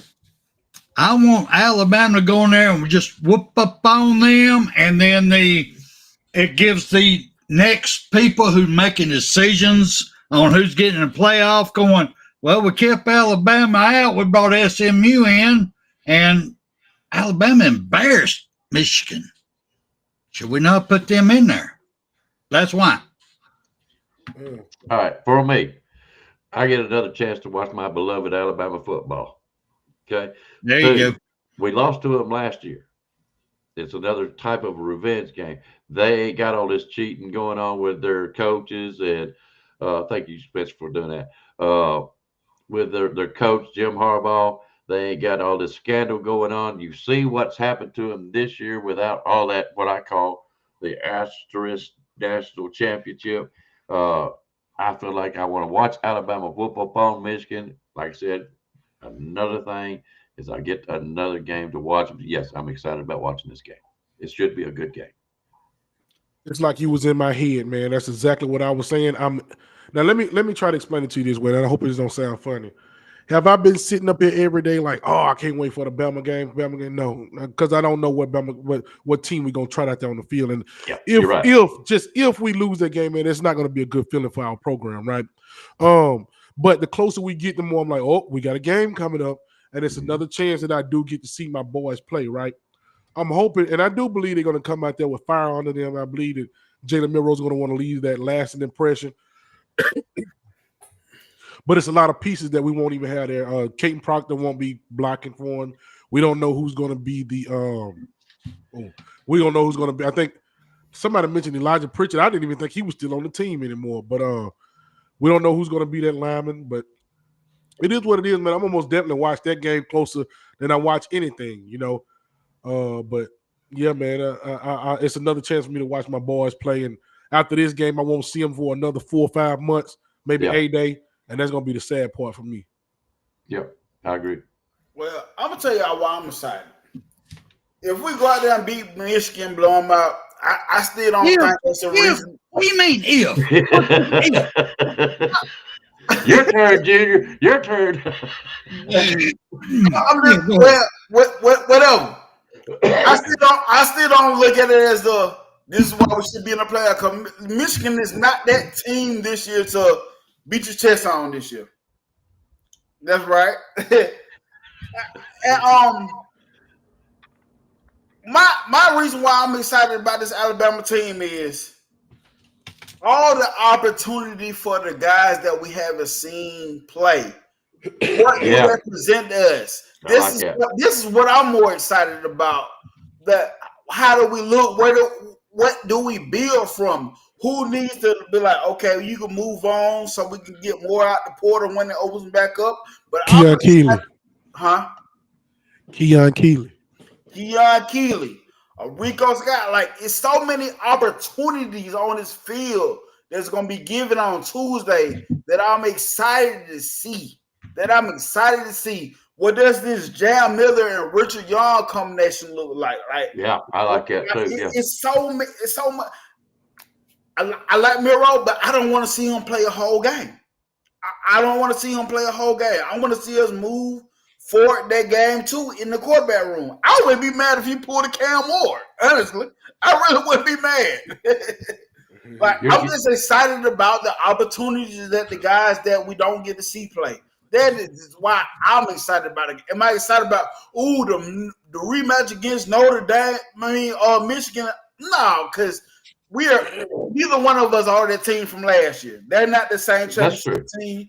That's why I'm not even. I don't care about that part of it. But see, you don't live up here, so when I go to Michigan up here, I go, well, who did y'all lose to this year? That's what I want. I want that bragging right. So go ahead, dude. I'm sorry. Yeah, that's my.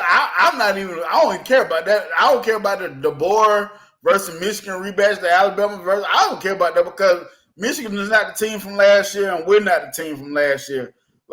I'm excited about the opportunities that's going to be given. Like you said, Keon Keeley. Do we see Jeremiah Beeman just unleash this game? The younger defensive line guys unleash this game. Man, it's so many opportunities. The wide receiver opportunities. What are we moving forward from that, man? The Rico Scotts. We're gonna get it. Ellen Mbakwe provide for us on the offensive side of the ball.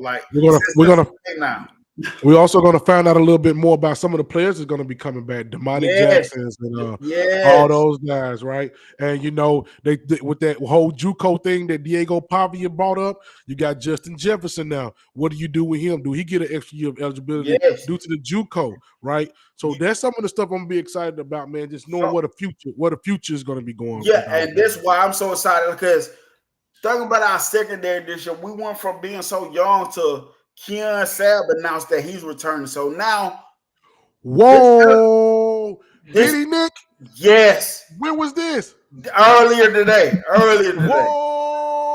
Oh, So what I'm looking for next year to this team is it's gonna remind me so much more of an older Alabama team where the quarterback play might be up to par, but it's gonna be a lot of players around the quarterback to be able to lead this Alabama team. So this team was so quarterback oriented where it depended on so much of the quarterback versus the past. We had athletes around the quarterback to make this team go forward and do what it would do. And I feel like this team could be more of that next season. And I really want to see the pieces in this game moving on to next season. That's me. Are you saying we're going back to Jay Barker Day and Greg McEnroe?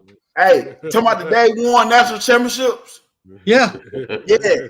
I'm just saying. So we got a lot of talent that's a whole lot better than Jay Barker sitting in the. Exactly. No, I'm not saying that type of quarterback play, but I'm saying this team is going to have the quarterback is going to have so many athletes on both sides of the ball around him that it shouldn't be so. If the quarterback doesn't do this, like let's put the ball in these boys' hands. Let's depend on this defense that got experience now to do what they need to do. Now, would the play calling be there? Hey, let's see where we go with the play calling. Because, honest opinion, I think both coordinators are going to be there. Wow, I like this, man. That's some good news right there, Nick. So we're going to have Bray Hubbard back there. We're going to have that boy. We're going to boy Keon. We're going to have Xavier Brown with the possibility of DeMonte Jackson. Hey, might even be a possibility. King, the guys that we already got there, Deshaun Jones, King Mack. Like, it's so much. Red Morgan. Yeah. And then I heard the other night that, and I don't know how true it is, but I heard that Deontay Lawson might be considering. And I don't know what that's about. I heard that too, but yeah. You know what I'm saying? It was just a hear. It was just a hear. Just a rumor going around. But he gonna be hanging all back if he decide to come back. Yep. So for me, this Michigan game ain't all about the rematching, the beat the brakes off them and prove the why we should be in the playoffs. It's all about moving forward. What do we look like moving forward? What do we build off from these pieces that are getting opportunities that never got opportunities? How can we build from this? Yeah, I like that. You'll be like me. You'll be more interested in this game for that reason, but you'll also be interested in the spring game. Yeah, just to see. No, definitely. Now, I will say this, guys. Do me a favor. If you haven't seen it yet, go back and look at Michael Carroll's, I think it's his junior year. Go back and watch this cat. He is an assassin, dude. Yeah, that's the lineman, ain't it? Is that the lineman? Yeah, I think he does both sides. So this year I was so excited because my Central Red Devils, they were supposed to play at IMG Academy, but it was bad weather between Florida and Alabama, so that game got canceled to next season. Yeah, and I want to see because we got a 3-star down here named Tristan Lyles. He's right 400 something in the country, but that dude is like that. Alabama haven't offered him. He visited Alabama, but he one of them dudes is like that. And I really go ahead, Nick. I'm sorry. Go ahead. Go ahead. I go after you get done. Go ahead. And I was just saying, I just want to see that Michael Carroll guy versus what our guy down here faced look like against. Because I seen Mal Waldrop that's committed to Alabama. He from down here. I seen him in action. He looks good at times, but I actually seen him go against an edge from Auburn that's 6'4", 260, and that 6'4", 260 edge made Mal Waldrop look kind of crazy. That's why he whipped. That's why he's gonna play ball at the next level. I like him though. Yeah. Now all them boys gonna be playing in that Under Armour game. I looked at the roster the other day. Yeah. It's gonna be on January the 2nd. So right after the New Year, man. Y'all tune into that. I was thinking about going. I don't know if I'm gonna go or not. I was gonna ask you, when you go down there, do you watch the future guys like the young guys? 8th graders, yeah, I did the last time I went. So if you do go, I hear you, it's doubtful, but if you do go, it's a guy down there from Phoenix City, played on my son's team, played BA, number 4. He's the truth. We talked about Travis Hunter being like Deion Sanders, then we stopped talking about him being like Deion Sanders. We just saw Travis Hunter. He's gonna be the guy. the next Travis Hunter, then by the end of it, you're gonna be like, nah, he him. Yeah. And see, even in that Navy All-American game that's gonna be played in San Antonio, they're gonna be playing underclassmen this year. So you can get ready to look for that. I don't know if I like that, but it's gonna be a lot of underclassmen playing in there, I think, this year. So we can look forward to that too. So I don't know if y'all just seen we got that big recruit from Gaston City. I don't know a lot about that guy. That's where I'm from. And I was gonna go down there and try to get some footage, but he did that too quick, man. I ain't know he was gonna do it that quick, but I missed out on that one. But I'll try to get y'all some more stuff if it ever, occur or whatever. But Lord have mercy, y'all just ruffled some of this old man's feathers right here. Let's go. Let's go. Y'all just did. So I got to ask this real quick. This will be my last words. I got to ask this real quick to all y'all.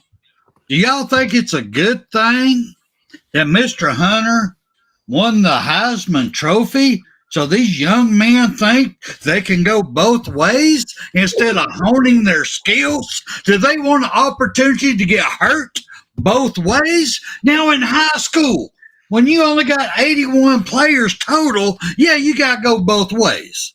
But when you get up to that level, do you really want to put yourself in that situation that you want to take yourself out of football altogether? Because that's after Mr. Hunter has won the Heisman. Now you hear this all. We want to go both ways. I got to have this. I want to go both ways. You really do, huh? Go for it, son. Go ahead. Tennessee, one of the Tennessee players that are having a discussion right now with Tennessee about his future because he want to play both ways. And I told people, this is the copycat league that we in. Everybody wanted to be Jordan, but it was only one Jordan. Then came Kobe. Everybody wanted to be Kobe, but it was still one Kobe. Then come LeBron. Everybody wanted to be LeBron. Everybody wanted to be Curry, but there's only still one of them. So, yes, we're going to see a lot of players now because you've seen Travis Hunter do it at a high level and do it very effective on both sides. But, guys, players, it takes a different type of training. It takes a different type of mindset. It takes a different type of mentality to pull it off effectively. Now, real quick, back to you, Nick Samuel. With that being said, though, how many coaches do we have here right now? And our great Coach DeBoer ain't one of them that has a cojones to go, no, son, I need you here. Offense or deal, I need you here. I can't afford to get you hurt. How many of them do we have? It's not going to be a lot because it's a business decision. It's their money. They're like, I need you. I just need you here at the school. I'm telling you, it's gonna force a lot of stuff. Young players gonna be getting a lot of early playing time, and they ain't ready. But they're gonna have to play them because they didn't pay too much money. My brother Rags, what you got, bro? And another thing, they don't want to feel that domino effect because, like I said, if one player leave, that could affect the relationship, and they'll want to leave and follow them. You never know what's going to happen, man. So now I say you need to focus on one position. Now I'm gonna say this, and I know I'm gonna get a lot of backlash for this one. Travis Hunter did a great job, and he did it. He did. But I just don't believe that the competition was just freaking world class. You get what I'm saying? When you're in the SEC, look at the receivers that LSU put out year in and year out. And you got to cover these guys. Now you got to go back and play offense. You get what I'm saying? It's like it's a task, man, playing against some of the world-class athletes. Not to say he didn't play against some good athletes, but I'm just one of those guys. I do believe the competition that will allow you to do certain things that looks amazing. Then everybody else want to, like Nick say, copycat it, and then it don't end up looking the same. Now you got Mbakwe out there getting torched by Squirrel White on one of them boys on another team. You get what I'm saying? And I don't know, brother. All I got to say is this: it's a shame they lost to BYU 36-14. See what I'm saying? No, that wasn't a loss. That was not a loss, brother. What was it? What was it, Spencer? Beat down. That was it was worse than that. We don't have the MA, and I can't say it, brother. It was They took their Bibles and beat them all up across the head with their Bibles. Let me help you back up, brother. Yeah, that's the smack your mama loss right there. Why'd you even let him on the team? I'm like, dang, Shador, your daddy cried on TV because y'all, bro. Boy, that was pitiful. That was a hard. His daddy walked off and got in a golf cart because they lost. That's what happened. Anyway, y'all, I gotta get up out of here. Yep. I gotta go work tomorrow. All right, Spencer, go ahead with your last words. I just did. Okay. That was my last words. What you got, Ray? Roll Tide, brother. Roll Tide. We're taking Michigan down. We're going to prove a point to the world, to the whole world, that we should have been in this 12-team playoff. Because we would have been in the easiest track there was. But we ain't. And it is what it is. Roll Tide, brothers and sisters. Amen, brother. Hey, I second that. That's what I'm going to say too, man. And I want to say I had fun on here with my brothers tonight, man. Hopefully we can do a little bit of this, a little bit more of this, man. Y'all stay tuned. We're going to have some future stuff going on, man. Me and these three guys right here, man. Hopefully we're going to be going up from here. Coming on too. Another edition coming on too, yeah. And I just want to say it, man. I want to say for all Crimson Tide football fans, can I please get a Roll Tide, roll, baby. All right, you got anything else, Junior? Nah, I'm good. I had fun tonight. Good. I came on because when you told me y'all finna come on, I was playing NCAA with my son. I was playing the football game with my son, and we was in the heated matchup. Yeah. I had Tennessee here at Ohio State. Nick, what you got, a PlayStation 5 or the Xbox Series X? They just got the PS5. They had the Xbox. But they just got the PS5 this Christmas. I'm gonna have to get one so I can come in there and do something to y'all. I'm gonna get Kennesaw State, and I'm gonna see what we can do. hey, so you like me though? I like playing with a team. Cause I smoked his ass. I smoked his ass with Syracuse the other day. Woo, golly! And I told him I hadn't played the game in well over 10 years, probably well more, probably 15 for real. Syracuse did pretty good the other night, didn't they? Oh yeah, Syracuse. No, Central Fitness City kids, Jackson Meeks down there. Listen, Central Fitness City is the area where the athletes be at, bro. I'm telling y'all. I see.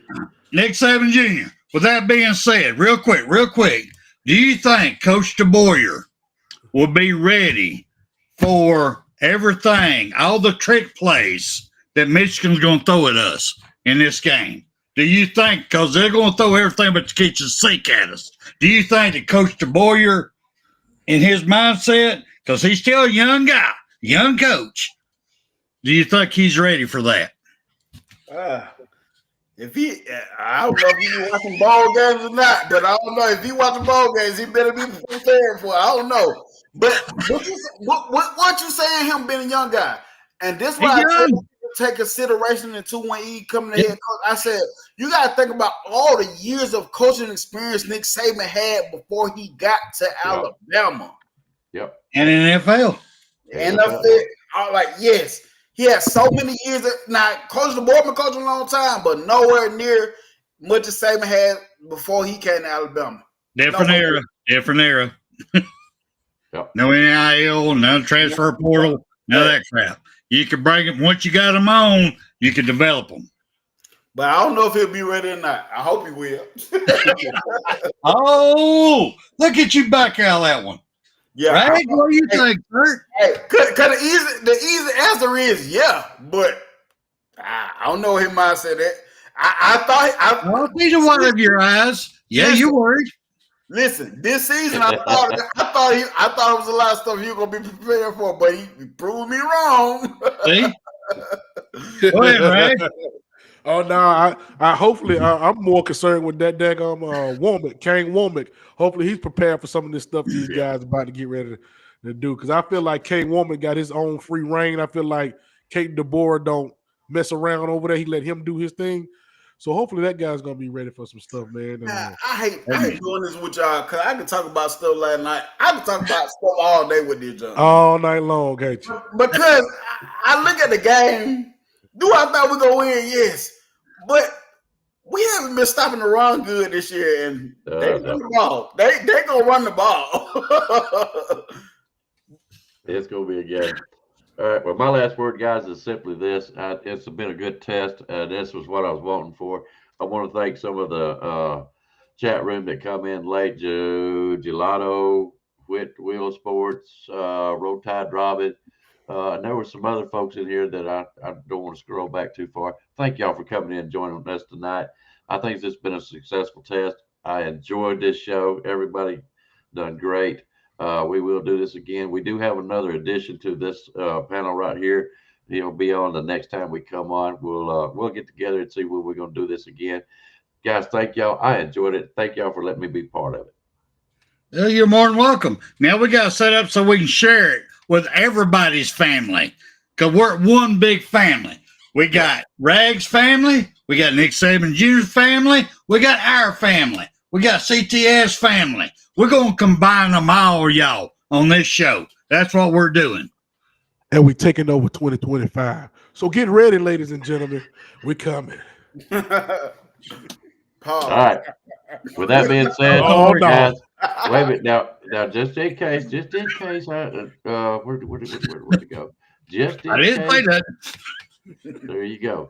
I want to make sure. And Rags and Fitness, I don't know, is it still on here? Well, I didn't find it. Where's it in there? We need Rags' information. I bet somebody hit a button.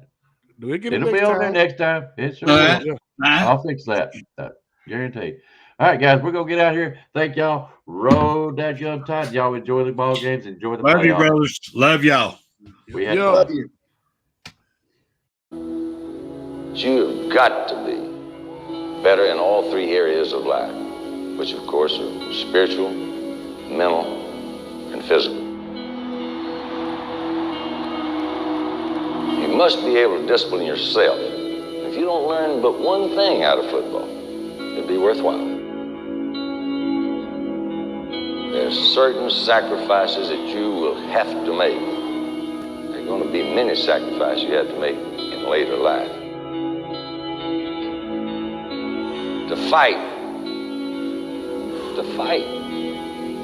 Oh, I don't mean fist fight. I mean to get up and come back and get up and come back and get up and come back again after you've been knocked down. And that could happen to you in later life. But if it does, you're going to know how to handle it. There's no one that ever has or ever will accomplish anything alone. I've read about self-made men. That's Tommy rot, as far as I'm concerned. I don't even know how to define intangibles. And I know that if you learn these lessons, you'll have it. And if you have it, you'll win, and you'll be better prepared in those three areas of life that we've been talking about. That there are going to be times for everyone that you're going to get discouraged. But if you never lose sight of your objective and never give up on yourself, if we do that as a team, 11 at a time,